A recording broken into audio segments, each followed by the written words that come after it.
PMC ప్రేక్షకులకు నమస్కారం. నేను doctor CS Rayudu, professor SK university retired. ఈరోజు మీతో మాట్లాడేటువంటి అంశం ఏంటంటే జీవాత్మ అన్నటువంటి విషయం పైన కొన్ని విషయాలు చెప్తాను. మనమంతా ధ్యానం చేస్తున్నాము. ఈ ధ్యానంలో ప్రధానమైనటువంటి 3 దశలు వచ్చి ధారణ, ధ్యానము, సమాధి. అంటే అష్టాంగ యోగం 8లో ఈ 3 చివరి 3. ఇందులో ధారణ మొదటిది అన్నమాట. ధారణ అంటే ఏకాగ్రత, కేంద్రీకృతం చేయడం. అంటే మన ఆలోచన కానీ, దృష్టి కానివ్వండి, కాన్సన్ట్రేషన్ కానీ దేనిపైన ఉండాలి అనేదాన్ని మనము ధారణ అంటాం. అంటే ధారణ శరీరం బయట ఉన్నటువంటి వస్తువులు, అంటే పటము, మందిరము, గుడి, గురువు, ఇవన్నీ ధారణలు అంటాం. ఇవన్నీ బాహ్య ధారణలు. మనకు కావాల్సింది అంతర్ధారణ. ధారణ అంటే అంతరంగా ఉండాలి. అంటే నీ మనసు దేనిపైన కేంద్రీకరించి ఉంది అన్నదే ధారణ. ఇక్కడ దీని సందర్భంగా మనకు వచ్చేవాళ్ళు ఎవరంటే జీవాత్మ అని. అంటే ఆత్మపైన ఉండాలి మన యొక్క ధారణ, కేంద్రీకృతం. జీవుడు అంటున్నాం. మరి జీవుడు ఎవరు, జీవాత్మ ఎవరు? దీని గురించి మనకు అర్థమైతే మొత్తం సబ్జెక్ట్ అంతా మనకు అర్థమైనట్లే. గుర్తుపెట్టుకోండి, మనం ధ్యానం చేస్తున్నాం, నేను ధ్యానం చేస్తున్నాను అంటుంటాం. మనం ధ్యానం చేయడం లేదు. శరీరంతో కూర్చొని ధ్యానం చేసేది కాదు. ధ్యానం చేసేదే జీవుడు. ధ్యాన ఫలితాలు కూడా జీవునికే. ధ్యానం మనం జీవాత్మతో, జీవునితో చేయించాలి. అదే ఫలితం. కాబట్టి భౌతికంగా కూర్చొని నేను ధ్యానం చేస్తున్నాను అన్న ప్రసక్తి ఉండదు. కాబట్టి మనం చేయించేది ఉంటుంది. ధ్యానం చేసేది జీవుడే, ధ్యానాన్ని ఫలితం కూడా జీవుడే. మన మొత్తం ధ్యాన ప్రయత్నంలో, ప్రయోగంలో లేదా ఆధ్యాత్మిక జీవితంలో మనం తెలుసుకోవాల్సిన విషయం ఏంటంటే ఆ జీవుని గురించి తెలుసుకోవడమే. ఆ జీవుని గురించి తెలుసుకుంటే సర్వం మనకు అర్థమైనట్లే. ధ్యానం మనం ఎందుకు చేస్తున్నామంటే పరమాత్మను పొందడమే, ఆత్మను పొందడమే. మరి ఈ ఆత్మ ఎవరు, ఎక్కడ ఉంది, ఏ రూపంలో ఉంది అంటే జీవరూపంలో ఉంది. ఆ జీవమే జీవుడు. కాబట్టి మన యొక్క ధారణ జీవుని పైన ఉండాలి. మన గ్రంథాలు చెప్తున్నాయి, జీవ వేద బ్రహ్మైవ భవతి అని చెప్తారు. అంటే ఏమిటి అర్థము? నువ్వు జీవాన్ని గురించి తెలుసుకుంటే నువ్వు బ్రహ్మతో సమానము. మన సాధనలు, ప్రయత్నాలని దేని కొరకి? ఆ పరమాత్మను తెలుసుకోవడానికే. ఆత్మను తెలుసుకోవడమే, ఆ పరబ్రహ్మ గురించి తెలుసుకోవడమే. ఆ పరబ్రహ్మ నీలోనే ఉన్నాడు, జీవరూపంలో ఉన్నాడు. కాబట్టి జీవ వేద బ్రహ్మైవ భవతి, ఆత్మవేద బ్రహ్మైవ భవతి. నీ ఆత్మ నువ్వు తెలుసుకుంటే పరమాత్మ తెలుసుకున్నట్లే. నీ ధ్యానం యొక్క ప్రయత్నము, నీ ధ్యానం యొక్క కృషి, దాని ఫలితాలు అన్నీ నువ్వు తెలుసుకోవడంలోనే ఉంటుంది. కానీ సాధించి తెలుసుకునేది ఏమి ఉండదు. మన ముందు భగవంతుడు ఎవరు అనేది ఖచ్చితంగా తెలుసుకోవాలి. దేవుడు ఎవరు, ఎక్కడున్నాడు, ఏ రూపంలో ఉన్నాడు, మన సాధనా విధానం ఏంటి అని తెలిసిన తర్వాతనే మనం ధ్యానాన్ని దిగాలి. కాబట్టి ఈ జీవుని తెలుసుకుంటే మన ధ్యాన ఫలితాలన్నీ వచ్చినట్లే. ఆ జీవమే మనకు జీవుడు అని పిలుస్తాం అన్నమాట.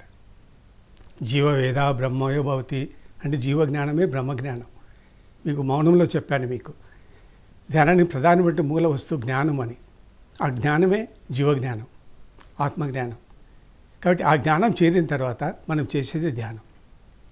కాబట్టి జీవజ్ఞానమే బ్రహ్మజ్ఞానం. ఆ జ్ఞానాన్ని మనము తెలుసుకోవాలి. ఈ జీవుని మనం తెలుసుకోవాలంటే జీవునికి ఉండే దశలని మనం చూడాలి. 7 దశలు ఉంటాయి. జీవరూపానికి రావడానికి 7 దశలు ఉంటాయి. బ్రహ్మ, పరబ్రహ్మ, ఆత్మ, జీవాత్మ, జీవుడు, జీవి. ఇవన్నీ వేరు వేరు రూపాలుగా, వేరు పేర్లతో మనకు కనిపిస్తూ ఉంటాయి. ఇవన్నీ వేరు కాదు. ఈ 7 ఒకటే రూపమే. మనం వేరుగా కనిపిస్తుంటాయి, మనం వేరుగా అనుకుంటూ ఉంటాం. కానీ ఇవన్నీ ఒకటే. ఇన్ని పదాలు ఉండి, ఇన్ని అర్థాలు ఉండి మనం చదువుతూ ఉంటే మనం ఏం సాధించాలో, ఏం చేయాలి, ఏ పదానికి ఏ భావం మనకు తెలియదు. అందుకని ఫలితాలు మనం పొందలేకపోతున్నాం. ఇవన్నీ ఒకటే భావానికి సంబంధించినటువంటి వేరు పదాలు. ఈ 7 ఒకటే రూపము, ఒకే ఆత్మ అనేక రూపాలుగా ఉంది అని తెలుసుకోవాలి. బ్రహ్మ, పరబ్రహ్మ 2 ఒకటే, వేరు కాదు. పరబ్రహ్మ, ఆత్మ 2 ఒకటే. పరబ్రహ్మ యొక్క రూపమే ఆత్మ. పరబ్రహ్మ ఆత్మశక్తితో కూడి ఉన్నాడు. ఆ ఆత్మశక్తిలో కొద్ది భాగమే ఆత్మ. ఆత్మ, పరబ్రహ్మ 2 ఒకటే. పరబ్రహ్మ నిర్గుణము, నిరాకారం, ఉపాధులు ఏమీ లేవు. తెలియదు మనకు. ఆయన అంటే ఎవరు చూడలేదు ఇంతవరకు. క్రియారూపంలో ఉండేటువంటి పరబ్రహ్మ ఎవరంటే ఆత్మ. క్రియాశీల శక్తితో ఉంటుంది. అది ఆత్మ అన్నమాట. కుండ నిండా పాలు ఉన్నాయి, అది శక్తి అనుకోండి. దాంట్లోంచి కొన్ని పాలు తీసాము గ్లాస్తో, అదే ఆత్మ. కాబట్టి పరబ్రహ్మ ఆత్మ రెండు ఒకటే. ఇకపోతే జీవాత్మ ఉంది. జీవాత్మ అంటే ఏమిటంటే జీవాణు ఉంది, జీవాణు నుంచి జీవాత్మ వచ్చింది. ఈ అణు కూడా పరబ్రహ్మ స్వరూపమే, దాన్ని మనం కుండలిని అంటాం. ఆ పరమాణువు ఆత్మ యొక్క సంయోగంతో జీవాత్మ అయింది. ఈ జీవాత్మ ఎప్పుడైతే ప్రాణం ధరిస్తుందో, ప్రాణం దానికి ఆవాహన అవుతుందో, ఈ జీవాత్మనే జీవుడవుతాడు. ఆ జీవుడే జీవి. కాబట్టి ధ్యానం చేసేది జీవినే. కాబట్టి జీవాత్మకు జీవునికి రెండింటి మధ్య డిఫరెన్స్ ఏమిటంటే ప్రాణం కలిగి ఉన్న జీవాత్మ జీవుడు. ఇవన్నీ ఒకే భావమే. ఒకే భావానికి సంబంధించిన వేరు వేరు పదాలు, అంటే రూపాలు మార్చుకుంటూ పోతూ ఉంటుంది. ఎందుకు రూపాలు మారుతూ ఉంటాయి అంటే పరమాత్మునికి ఒక ఉపాధి ఉంది, కార్యకారణ ఉపాధులు ఉన్నాయి. కారణం ఉంది భగవంతునికి, కార్యం ఉంది, కార్యరూపాలు ఉన్నాయి, ఉపాధులు ఉన్నాయి, వ్యాపకం ఉంది, వ్యాపకాలు ఉన్నాయి. ఇన్ని పనులు చేయాలంటే ఒకే పరమాత్ముడు అనేక కార్యాలను అనేక పేర్లతో అనేక రూపాలతో నిర్వహిస్తూ ఉంటాడు. కాబట్టి ఈ శరీర ధర్మాలకు సంబంధించినంతవరకు జీవుడు అన్నమాట. కాబట్టి మనం ధ్యానం చేయవలసింది, కేంద్రీకరించవలసింది దేనిపైన, ధారణ దేనిపైన అంటే జీవాత్మ పైననే. జీవాత్మ అన్న ఒకటే, జీవుడు అన్న ఒకటే. ఇది ప్రాణం ఉంటుంది, జీవాత్మకు ప్రాణం ఉండదు. అది ఒకటి డిఫరెన్స్. ఈ జీవాత్మకు ప్రాణము తల్లి గర్భంలో ఉన్నప్పుడు జీవి, ఈ ప్రాణం తల్లి గర్భంలోకి ప్రవేశిస్తుంది శిశువులోకి. అదొకటి డిఫరెన్స్. కాబట్టి జీవుడు అంటే జీవాత్మనే, జీవుడన్నా జీవి అన్నా ఒకటే. కాబట్టి ధ్యానం చేసేది జీవుడే, దాని ఫలితాలు కూడా జీవుడే. ఈ సృష్టిలో రెండు వస్తువులు ఉన్నాయి. ఒకటి ఉత్పన్నం అయినటివి, రెండోది ఉత్పన్నం కానిటివి. అనుత్పం, ఉత్పన్నం. మొత్తం జగత్తు మానవ శరీరంతో కలిసి బాహ్య జగత్తంతా ఉత్పత్తి అయినదే. ఇది పరమాత్మ నుంచి వచ్చిందే. ఉత్పత్తి కాని వస్తువులు ఏంటంటే అవి మూడు ఉంటాయి. ఒకటి పరమాత్ముడు, రెండు ప్రకృతి, మూడు జీవాత్మ. ఈ మూడు కూడా ఎవరి నుంచి పుట్టలేదు. ఈయన అజములు అంటారు, దేని నుంచి పుట్టలేదన్నమాట. ఈ మూడిట్లో ఈ జీవాత్మ ప్రకృతి రెండు వచ్చి పరమాత్మ నుంచి వచ్చినటివి, పరమాత్మ రూపాలే. కాబట్టి పరమాత్మ ఒకడు, ప్రకృతి ఒకటి, జీవాత్మ ఒకటి. ఈ మూడు ఒకే అంశలే, ఎవరికి పుట్టలేదు. పరమాత్మ యొక్క అంశనే ప్రకృతి, పరమాత్మ యొక్క రూపమే మళ్ళీ జీవాత్మ. ఈ మూడు ఒకటే. ఈ మూడు కలిసి సృష్టిలో పనిచేస్తుంటాయి. ఇదే మన శరీర వ్యవస్థ. ప్రకృతి ప్లస్ జీవాత్మ, వీటితో శరీరం నడుస్తూ ఉంటుంది. ఇందులో ఉండేటువంటి ఈ ఆత్మ జీవుడు మాత్రం శరీరంలో ఉండి శరీరానికి సాక్షిగా ఉంటారు. మన శరీరానికి సాక్షి ఆత్మ. ఈ జీవాత్మ అన్నది కర్మలు చేస్తూ ఉంటుంది, ఈ ఆత్మ గమనిస్తూ ఉంటుంది. ఈ ప్రకారం మనము ఈ యొక్క ధ్యానంలో ఈ జీవస్థితిని కనుక్కోవాలి. ఈ జీవస్థితిని కనుక్కొని ధ్యానం చేసి ఫలితాలు పొందిన వాళ్ళు చాలా తక్కువ మంది ఉంటారు. జీవజ్ఞానము, ఆ జీవజ్ఞానం బోధించేవాళ్ళు లేరు, ఆ క్రియా విధానం కూడా తెలియదు. కాబట్టి ఈ జీవుడు అంటే పరమాత్మ యొక్క అంశయే, అణువే. పరమాత్మ నుంచి ఉత్పన్నమైనటువంటి ఒక అణువే జీవాణువుగా అవుతుంది, జీవాత్మగా అవుతుంది, తర్వాత జీవుడిగా అవుతుంది, మళ్ళీ జీవిగా అవుతుంది. ఒకే ఆత్మ అనేక రూపాలు పొందుకుంటూ మార్పు చెందుకుంటూ వస్తుంది, వచ్చి చివరకు జీవునిగా ఉండిపోతుంది అన్నమాట. అది జీవాత్మ. ఈ జీవుడు పరమాత్మతో సంబంధం కలిగి ఉంటాడు, ఉపాధి కలిగి ఉంటాడు జీవునితో. ఏ ఉపాధి కలిగి ఉంటాడంటే ప్రాణం, ప్రాణ సంబంధం ఉంది. జీవాత్మలో ప్రాణం ఉంది, అందుకే జీవుడైనాడు. కాబట్టి ఈ ప్రాణం అనేది పరమాత్ముడే. ఈ పరమాత్ముడే జీవాత్మతో సంబంధం ఏర్పరచుకొని ఈ జీవాత్మకు ప్రాణం పోస్తాడు. ప్రాణం పోసిన తర్వాత జీవాత్మ జీవుడవుతుంది. ప్రాణమే ప్రధానం. ఈ ప్రాణం ఏదంటే పరమాత్ముడే. అప్పుడే ఈ జీవుడు ఊపిరి, శ్వాస పీల్చుకుంటాడు. ఈ శ్వాస కూడా పరమాత్ముడే, ఊపిరి కూడా పరమాత్మనే. కాబట్టి ఒకటే మూలం పరమాత్ముడే, కానీ అనేక రూపాలతో మార్పు చెందుకుంటూ పోతుంది. అద్దం ఉంది, అద్దంలో ప్రతిబింబం లాగా. అట్లాగే మనం ఈ శరీరము పరమాత్మ యొక్క ప్రతిబింబమే, వివర్త అన్నమాట. అంటే ఈ శరీరం ఎలా తయారైంది అంటే వివర్త, అవర్త, పరివర్తన, రూపాంతరము, మార్పు చెందుకుంటూ పరమాత్ముడే ఈ భౌతిక శరీరాన్ని ధరిస్తాడు. ఒక జీవాణువే, దాంట్లో ఆత్మ కలిసి మార్పు చెంది అనేక రూపాలు మార్చుకుంటూ చివరికి భౌతిక రూపం ధరిస్తాడు పరమాత్ముడు.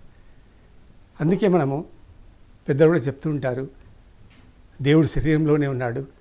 ఇంకొక మంది చెప్తుంటారు, మానవుడే దేవుడు, దైవం మానుష రూపేణ ఉంటారు. కాబట్టి మన అంతరంలోనే ధ్యానం చేసుకోవాలి, పూజ చేసుకోవాలి అంటాం.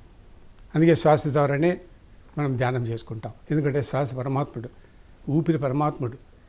జీవవేద బ్రహ్మవో భవతి, జీవో బ్రహ్మ ప్రాణో బ్రహ్మ. కాబట్టి ఊపిరి పరమాత్ముడే, ప్రాణము పరమాత్ముడే. మన పెద్దలు చెప్తుంటారు, మట్టి బొమ్మను చేసి బ్రహ్మ దానికి ప్రాణం పోసాడని. అది కరెక్ట్ సిద్ధాంతం అన్నమాట. ఆ విధంగానే శరీరం నడుస్తూ ఉంటుంది. కాబట్టి అణు పరమాత్ముడే, దానికి ప్రాణం పోసింది, జీవం పోసింది కూడా పరమాత్ముడు. ఆ ప్రాణం కూడా పరమాత్ముడే. ఇప్పుడు ఇల్లు ఉంది, ఇంట్లో మన కరెంటు పాయింట్లు, స్విచ్లు ఉన్నాయి. ఒక రూమ్లో ట్యూబు, ఫ్యాను, లైటు, టీవీ, ఇట్లా రకరకాల అన్ని రూమ్లలో స్విచ్ పాయింట్స్ 40-50 స్విచ్ పాయింట్స్ ఉన్నాయి. ఈ స్విచ్ పాయింట్స్ అన్నీ పని చేయాలంటే మనకు సప్లై కరెంటే. కరెంట్ ఉంటే ప్రతి పాయింట్ పనిచేస్తుంది. అన్ని లైట్లు వెలుగుతాయి, ఫ్యాన్లు వెలుగుతాయి, ట్యూబ్లు వెలుగుతాయి. ఆ కరెంట్ లేకపోతే లోపల ఏది పనిచేయదు. అదే మాదిరి ఈ శరీరం కూడా అంతే. కాబట్టి ఆ జీవుని తెలుసుకొని జీవుని పైనే కాన్సెప్ట్ చేయాలి. కాబట్టి పరమాత్ముడు ఒక రూపం దాల్చాడు, స్థూల రూపం ధరించాడు. కాబట్టి పరమాత్ముడు స్థూల రూపం ధరించాడు కాబట్టి, స్థూలాకారం పొందాడు కాబట్టి, అంటే శరీర రూపం ధరించాడు కాబట్టి మనము ఈ భౌతిక రూపంలోని శరీరాన్ని దర్శించుకోవాలి. భౌతిక శరీరం ద్వారానే పరమాత్మను తెలుసుకోవాలి. శరీరం కాదని మనం పరమాత్మ తెలుసుకోవడానికి వీల్లేదు. శరీరంతోనే పరమాత్ముడు ఎవరు అని తెలుసుకోవాలి. శరీరం బయట తెలుసుకునేది ఉండదు. ఎందుకంటే పరమాత్ముడు నిర్గుణము, నిరాకారం, సూక్ష్మము, విలక్షణుడు. కళ్ళతో భౌతికంతో దర్శించడానికి వీల్లేదు. కాబట్టి ధ్యాన దృష్టి ద్వారా, ధ్యాన సాధనలో ఆ సూక్ష్మస్థితిని భౌతికం ద్వారానే దర్శించాలి. కాబట్టి ఈ భౌతిక రూపంలోనే పరమాత్ముడు దర్శనమిస్తున్నాడు మనకి. కాబట్టి శరీరాన్నే పూజించాలి, శరీరాన్నే ఆరాధించాలి, శరీరంలో పరమాత్మను దర్శించుకోవాలి. దీని ప్రతిరూపాలు ఇంకొకటి బయట లేదు. చైతన్యమైనటువంటి శరీరమే పరమాత్ముడు, చైతన్యమే పరమాత్ముడు. ఆ చైతన్యము శరీరానికే ఉంది, ఇంకా జడ వస్తువులకు లేదు. బాహ్య ప్రపంచంలో ఉన్నటువంటి దృశ్య పదార్థాలన్నీ భౌతికమే, శరీరం కూడా భౌతికమే. ఇవన్నీ దృశ్యాలే, మిథ్యా పదార్థాలే, అన్నీ నశించిపోయేటివి. నశించని పదార్థం ఏదైతే ఉందో అదే చైతన్యం. ఆ చైతన్యాన్ని మనం ఆరాధించాలి, పూజించాలి. దాన్ని మనం జీవాత్మ లేదా జీవుడు అంటాం. ఈ జీవరసం మనం గమనించాలి. జీవంతో సంబంధం లేకుండా ఏ ఆధ్యాత్మిక కార్యక్రమం నడవడానికి వీల్లేదు. జీవుడే నీకు సాక్షి, పూజకు సాక్షి, మంత్రాలకు సాక్షి, నీ కార్యక్రమాలకు సాక్షి. ఈ జీవునికి సాక్షి ఆత్మ, ఆత్మకు సాక్షి జీవుడు. ఈ విధానంగా జీవస్థితి నడుస్తూ ఉంటుంది శరీరంలో. కాబట్టి ధ్యానం యొక్క ముఖ్య ఉద్దేశమే అంతర్ముఖము, అంతర్సాధన. ఎందుకంటే పరమాత్మ అంతరము, అంతరంగికము, అంతర్భావము, అంతర స్వభావము. చూసారా, అంతరాంతరాలలో ఉన్నవాడే దేవుడు. చూసారా, హృదయాంతరాలలో ఉన్నవాడు, అన్నిటంటే అణిగిమణిగి ఉంటాడు. అన్నిటికంటే లోపల ఉంటుంది, అదే అంతరాత్మ. అంతర్యామి అంటాం. అంతర్యామి, అంతరాత్మ ఒకటే. అది ఎక్కడుందంటే నీ హృదయ గృహంలోనే ఉంటుంది, హృదయస్థానంలోనే ఉంటుంది. జీవస్థానం అదే, జీవుడు ఆడే ఉంటాడు. కానీ అందుకే మనము హృదయపైన కాన్సన్ట్రేషన్ పెట్టి ధ్యానం చేయాలంట. ఎందుకంటే అది దైవస్థానం, ఆత్మక్షేత్రం. ఒకే చోట ఉన్న శరీరం అంతా సంచారం ఉంటుంది, ప్రసారం అవుతూ ఉంటాడు. ఆయన ఒక స్థానం నిలయం వచ్చేసి హృదయక్షేత్రం. పైభాగం మాంసభాగము, లోపల భాగం జ్ఞాన భాగం. ఆ జ్ఞాన భాగంలో ఒక ప్లేస్లో, నరాలు రక్తము కూడినటువంటి ప్లేస్లో ఆ జీవుడు వేలాడుతూ ఉంటాడు. ఆ వేలాడుతున్నటువంటి జీవుని మనం గమనించాలి. అందుకే శరీరం కదులుతుంటూ, శరీరం ఏదో కదులుతున్నట్లు మనకు అనిపిస్తుంది. ఆ కనిపించేటువంటి కదిలేటువంటి వస్తువు ఏది అంటే జీవుడే. ఆ జీవుడినే మనం గమనించాలి. కేంద్రీకరించి దృష్టిని మనం కనుక కనుక్కున్నట్లయితే మన సాధన సులభమవుతుంది. ఫలితాలు కూడా మనం సులభంగా పొందవచ్చు. కాబట్టి ఈ సాధనా ఫలితాలు పొందాలంటే మనం జీవం ద్వారానే పొందాలి. జీవ సాధనతోనే మనం ఫలితాలను పొందాలి. కాబట్టి ఆ జీవుడు ఎవరు అంటే మన గీతలో కృష్ణుడే చెప్తాడు. సనాతనమైనటువంటి నా అంశే జీవలోకంలో జీవుడుగా ఉన్నాడు అంటాడు కృష్ణుడు.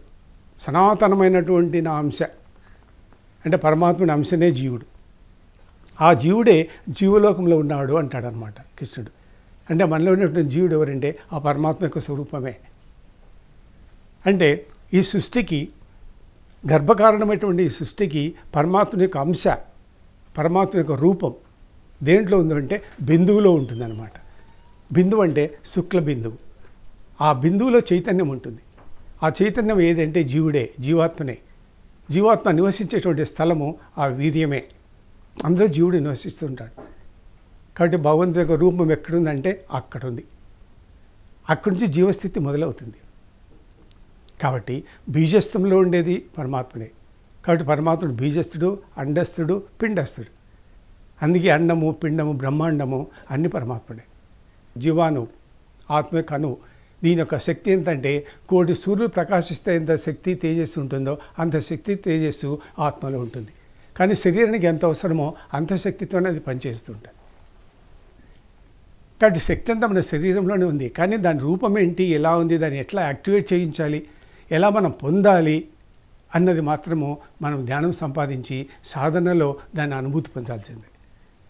శక్తి కానీ, సిద్ధులు కానీ, ప్రాణం కానీ, కాస్మిక్ శక్తి కానీ ఇవన్నీ భౌతికాలు కావు. అభౌతికాలు ఆత్మ యొక్క నియంత్రణలో ఉంటాయి. ఆత్మ యొక్క రూపాలు అవన్నీ. కాబట్టి ఆత్మ యొక్క అనుమతి లేకుండా అతీతంగా మనం ఏ శక్తి సిద్ధులను పొందలేము. జీవుడు శరీరంలో సంచరిస్తుంటాడు, ఒకే చోట ఉండడు, అనేక స్థితులలో ఉంటాడనమాట. ఉదాహరణకు జాగ్రత్త అవస్థలలో కళ్ళల్లో ఉంటాడు, జాగ్రత్తగా అన్ని గమనిస్తుంటాడు, చూసేది గుర్తుపెట్టుకుంటాడు. నిద్రావస్థలో ఆత్మతో ఉంటాడు, ఆత్మ దగ్గర ఉంటాడు. చూసారా? అదే మాదిరి స్వప్నావస్థలో మనకు వచ్చేసి కంఠంలో ఉంటాడు. ఇట్లా ఒక్కొక్క స్థితిలో ఒక్కొక్క స్థలంలో ఉంటాడనమాట జీవుడు. హృదయస్థానంలో సుశక్తి లెవెల్లో ఉంటాడు. సహస్రారంలో వచ్చేసి మనకి పూర్తిగా మనము జ్ఞానోదయం అయిన తర్వాత ఆ స్థితిలో ఉంటాడు. ఇట్లా ఒక్కొక్క స్థితిలో జీవుడు ఒక్కొక్క ప్రాంతంలో ఉంటాడు. శరీరం అంతా సంచరిస్తుంటాడు.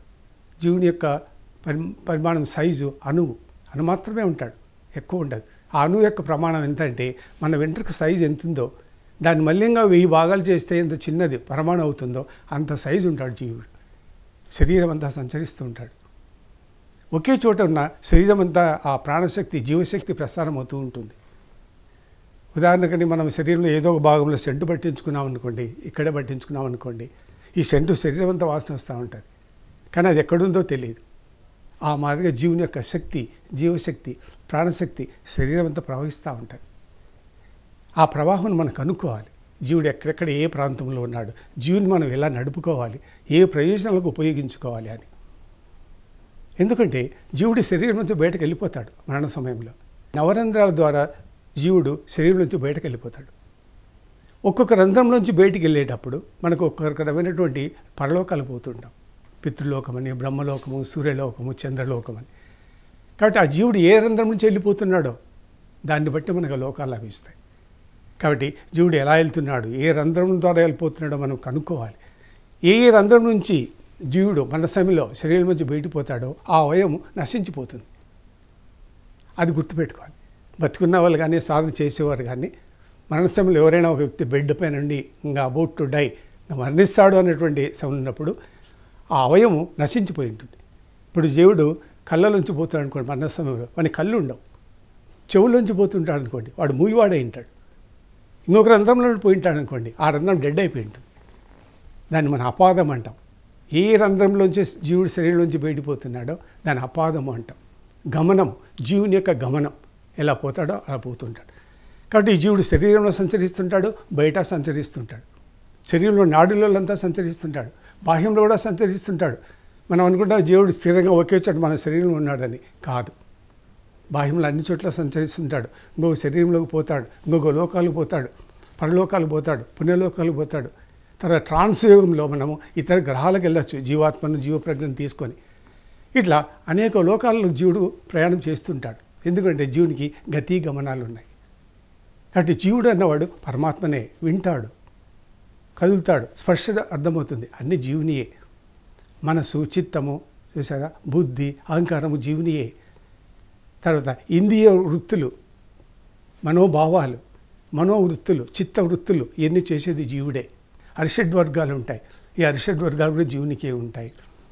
అదే మాది మనకు సత్వ రజ స్తమో గుణాలు ఉంటాయి, ఇవన్నీ జీవునివే. కాబట్టి ఈ జీవుని మనము అనేక పేర్లతో పిలుస్తుంటాం. మొత్తం శరీర వ్యవస్థ, ఆధ్యాత్మిక వ్యవస్థ జీవుడే.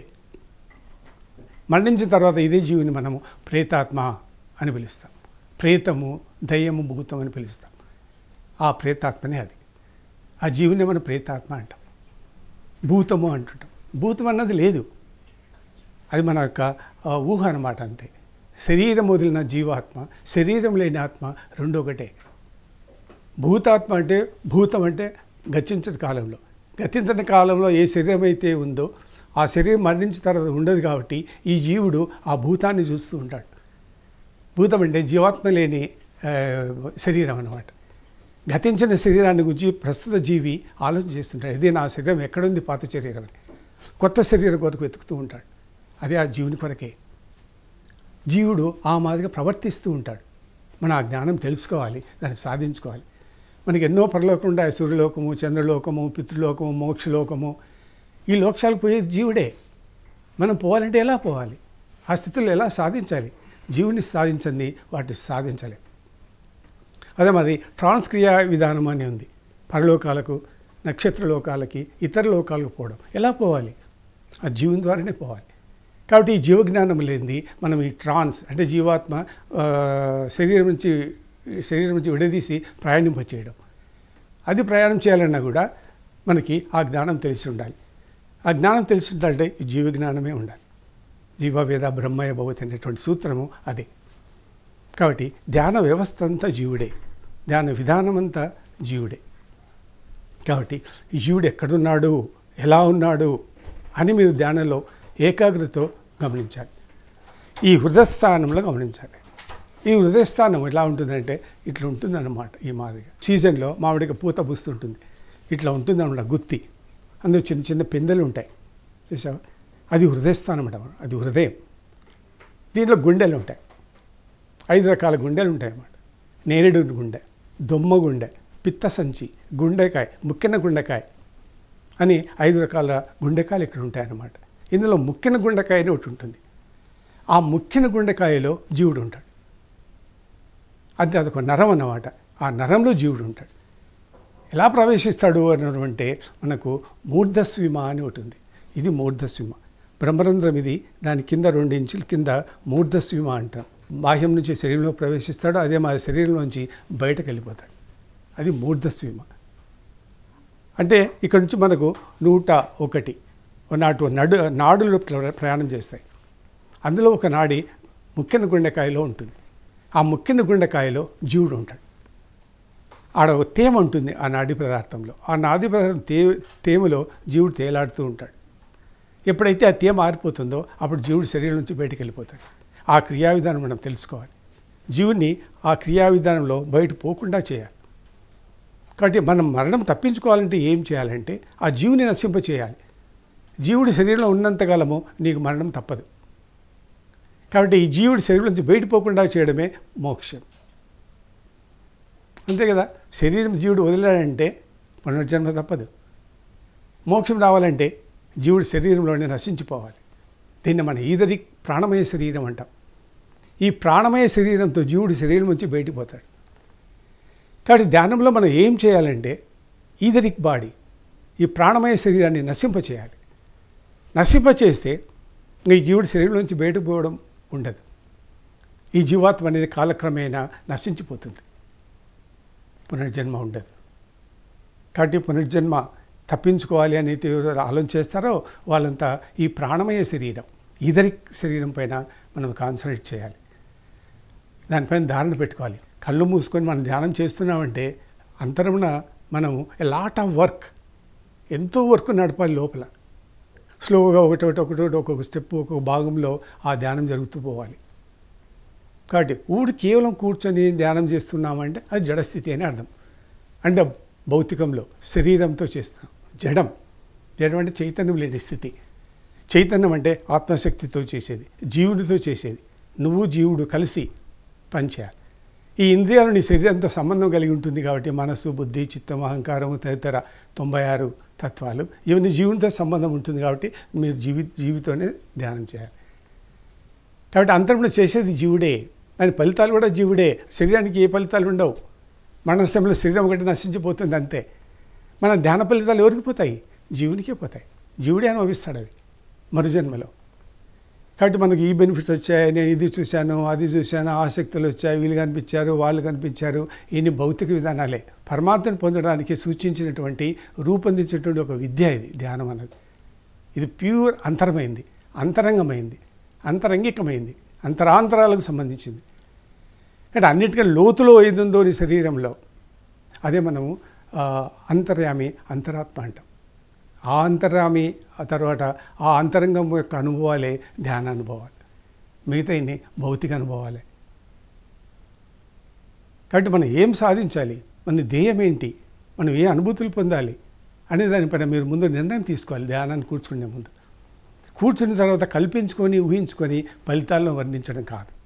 అంతరంగంలో ఉండేటువంటి అనుభవాలే చెప్పాలి. జీవుడెవరు, జీవాత్మ ఎవరు, అణువు ఎవరు, జ్యోతి ఏంది, జ్యోతిర్మయ ఏది, అంతర్జ్యోతి ఏది, జీవుడు ఎలా ప్రయాణం చేస్తున్నాడు, వారిని ఎలా మనం కంట్రోల్ చేయాలి, ఎలా నియంత్రించుకోవాలి, మన శక్తులను సిద్ధుల నుంచి ఆత్మ నుంచే పొందాలి, ఆత్మ నుంచి ఎలా పొందాలి, బాహ్య ప్రపంచం నుంచి మనకు లభించవు. పారమార్థిక ప్రయోజనాలు కానివ్వండి, లౌకిక ప్రయోజనాలు కానివ్వండి, ఇవన్నీ మనకి ఏమీ లభించవు. కాబట్టి ఈ పొందవలసినటువంటి సిద్ధులు, శక్తులను మనము ఆత్మ ద్వారానే పొందాలి. కాబట్టి ఇది అంతరంగంలోనే, అంతరాత్మ ద్వారానే పొందాలి. ఇవన్నీ జీవునికి సంబంధించినటువంటి విద్యలు. అందుకే జీవాత్మని గురించి మనం తెలుసుకోవాలి. కాబట్టి ఈ ప్రకారం ఈ జీవజ్ఞానము అన్నది, బ్రహ్మజ్ఞానం అన్నది, ఆత్మజ్ఞానం అన్నది చాలా పెద్ద సబ్జెక్టు.